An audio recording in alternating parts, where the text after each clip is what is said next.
एक अहम इशू है, हसास मौजू है, ख़ास तौर पे पेरेंट्स के लिए। वो पेरेंट्स जो कि किसी भी वजह से, किसी भी नाचाकी की वजह से, किसी ज़ाती मसले की वजह से अलहदगी का फ़ैसला कर लेते हैं और फिर जब तलाक़ का मौका आता है, बारी आती है, तो फिर सबसे ज़्यादा जो सफ़र कर रहे होते हैं वो दोनों कपल तो कर ही रहा होता है, लेकिन जो उनके बच्चे अगर हो चुके हैं वो बच्चे सबसे ज़्यादा अजियत का शिकार होते हैं और उनकी कस्टडी को लेकर एक कन्फ्यूजन भी होती है, खींचातानी भी होती है। लेकिन पाकिस्तान का कानून क्या कहता है, किस तरह से किसका हक बनता है, इस तमाम मौजू पे हम बात करते हैं तफसीलन। हमारे साथ मेहमान मौजूद हैं। बिल्कुल जी, हमारे साथ नसीर कामूर साहब मौजूद हैं, माहिर कानून है। आप बहुत शुक्रिया, वेलकम टू शो कहेंगे आपको सर। नसीर साहब, पहली बात तो ये है कि अदम बर्दाश्त की वजह से आजकल हम उस स्टेज पर पहुंच चुके हुए हैं, या कुछ ज़ाती वजूहात भी होती हैं, कुछ इस तरह के चांस बन जाते हैं कि नहीं दो लोग साथ में चल पाते, और हमारे इस्लाम ने अगर इजाज़त दी है दो लोग अलग हो जाते हैं, बच्चे उससे बड़ा अजियत का शिकार हो जाते हैं, बहुत सारे जहनी मसाइल से दो चार उन्हें रहना पड़ता है। कस्टडी, इसके ऊपर क्या पॉइंट ऑफ व्यू है इस्लाम का, और फिर कानून क्या कहता है, किसके पास जाने चाहिए, किस एज में, और कब तक वो माँ के पास रह सकते हैं, कब तक वालिद के पास? जी, बिस्मिल्लाहिर्रहमानिर्रहीम। सबसे पहले तो पाकिस्तान मॉर्निंग शो में मुझे बुलाने का बहुत शुक्रिया। ये बड़ा बर्निंग इशू है और मैं समझता हूँ कि आपने दुरुस्त फरमाया कि रवैयों में जो है अदम बर्दाश्त जो है वो शादी का जो एक मुक़द्दस रिश्ता है उसको जो है वो ब्रेक कर देता है। लेकिन क्योंकि ये हमारा इस्लाम भी इजाज़त देता है कि अगर आपके मामलात नहीं चल रहे आसान तरीके से तो आप किसी मामलात पे मुआहिदा करके अलहदा हो जाएं। तो फिर अब उसके बाद यूजुअली बच्चों की कस्टडी के डिस्प्यूट जो है वो पैदा होते हैं। इनफैक्ट जो है वो पाकिस्तान में जो है गार्डियन एंड वार्ड एक्ट जो है 1890 जो है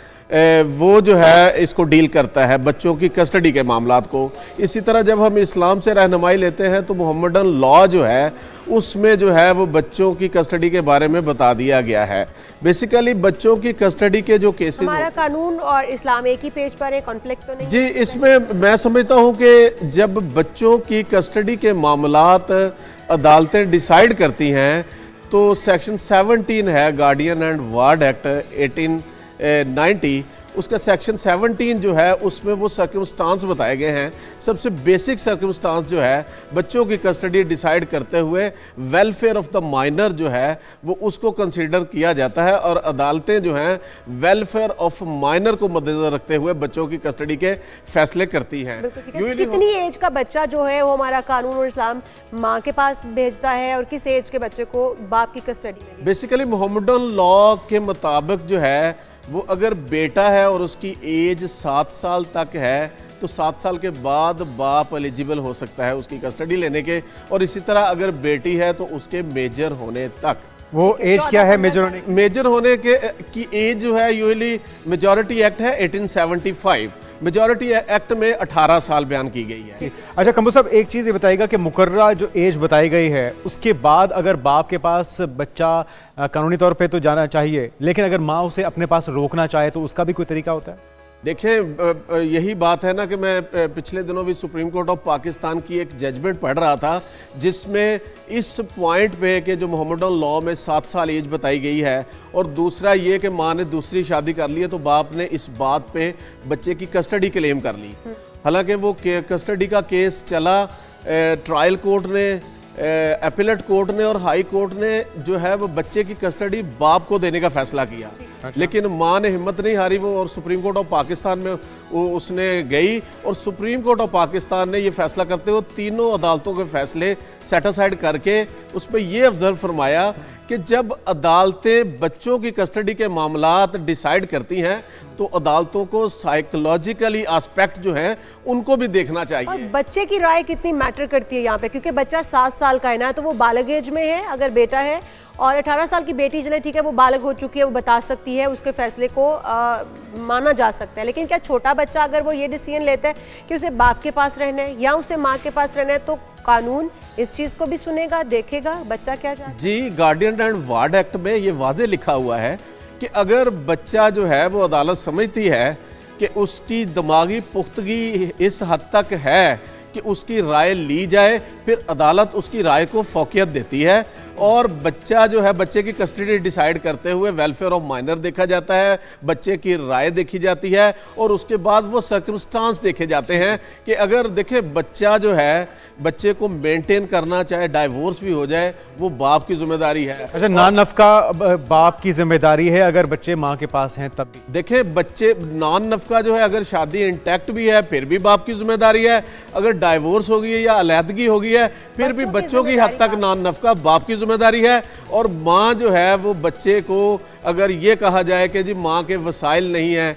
तो लिहाजा माँ बच्चे को कैसे पालेगी, तो अदालतें यही इसमें ऑब्जर्व फरमाती हैं कि माँ उसकी तरबियत करेगी और बाप जो है नॉन नफका अदा करेगा। बेसिकली जो बच्चे होते हैं, अदालतें यूजली जो छोटे बच्चे होते हैं, अक्सर ऐसा होता है कि बच्चे जो है माँ से बच्चा छीन के जो है माँ को घर से निकाल दिया जाता है, या बाद का ऐसा होता है कि माँ जज्बाती होकर बच्चे छोड़ के आ जाती है, लेकिन बाद में देखें ममता है और बच्चा भी माँ के बगैर नहीं रह सकता, तो यूजली अदालतें फिर जो है वो, एक तो ये प्रोसीजर है ना रूटीन का, गार्डियन एंड वार्ड एक्ट जो है, इसके तहत बच्चों की कस्टडी क्लेम की जाती है, लेकिन दूसरा सेक्शन 491 सीआरपीसी के तहत भी अगर इस तरह के सर्कमस्टांस हो तो court of session, district and session जज या हाई कोर्ट में आप पिटीशन दायर करके बच्चे की कस्टडी अदालत में ले सकते हैं। अच्छा, ये भी बताइएगा नसीर साहब कि अगर माँ ने शादी कर ली है तो कानूनी तौर पर बच्चे, आपने कहा कि वो बाप के पास जाते हैं, बाप ये दावा करता है कि माँ ने दूसरी शादी कर ली तो बच्चे ले सकता है, इसके ऊपर कानून क्या कहता है? क्या कानून भी छोटे जो माइनर हैं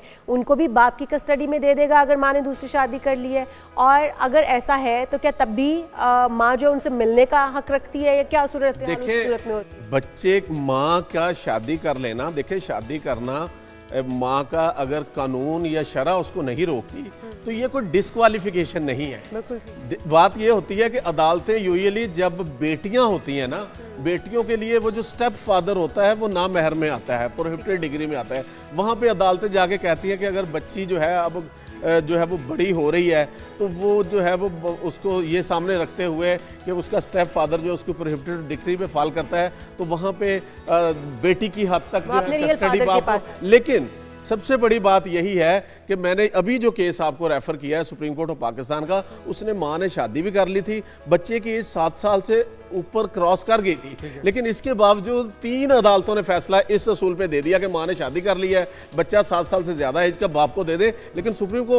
कोर्ट ऑफ पाकिस्तान रिसेंट फैसला है जिसमें अदालतों को यहाँ तक कहा गया है कि जब आप जजेस को भर्ती करते हैं तो जजेस को इस नफ्सियाती पहलू पे भी उनकी ट्रेनिंग करें। अच्छा, ये माँ के हक में फैसला आ चुका जी, है। माँ। अच्छा, ऐसा भी कोई मिसाल मिलती है जिसमें माइनर एज में ही बाप के हवाले किए गए होंगे? क्योंकि हम कहीं ना कहीं देखते हैं बच्चे अगर कोई ऐसा ट्रैक रिकॉर्ड है माँ का कि उसका रवैया ठीक नहीं है या वो सही तरह से जिम्मेदारियां अदा नहीं कर पा रही, देखिए तो उस बिनाफ पे बाप को दिए गए होंगे। सर्कमस्टांस होते हैं, बात का तो माँ इमोरल एक्टिविटीज में है या माँ के कंडक्ट के बारे में ऐसा मटेरियल रिकॉर्ड पे आ गया है तो अदालतों ने वेलफेयर देखते हुए बाप को दिया है, लेकिन ये बहुत कम होता है। माँ का माइनर जो है, खुसूसन टीन एज माइनर जो है, वो माँ का जो है वो मुतबादल कोई नहीं है, तो यूजुअली बच्चे माँ के साथ अदालतें फैसले करती हैं। लेकिन इसमें फिर मैं यही कहूँगा कि एक मैं आपको हमारे चीफ जस्टिस रहे आसिफ सईद खोसा साहब, मैं उनका एक फैसला पढ़ रहा था, उन्होंने माँ बैगर थी, ब्लाइंड थी, अब एक बच्ची जो थी उसने पहले अपनी मर्जी से किसी को दे दी उनके पास, लेकिन फैसला माँ के हक में आया। लेकिन अदालत ने वहां सुप्रीम कोर्ट ऑफ पाकिस्तान ने वो बच्ची माँ को नहीं दी, उनको दे दी। ठीक है, बच्ची के साथ कोई ब्लड रिलेशन नहीं है। बहुत शुक्रिया नसीर कंबोसा हमारे साथ मौजूद थे।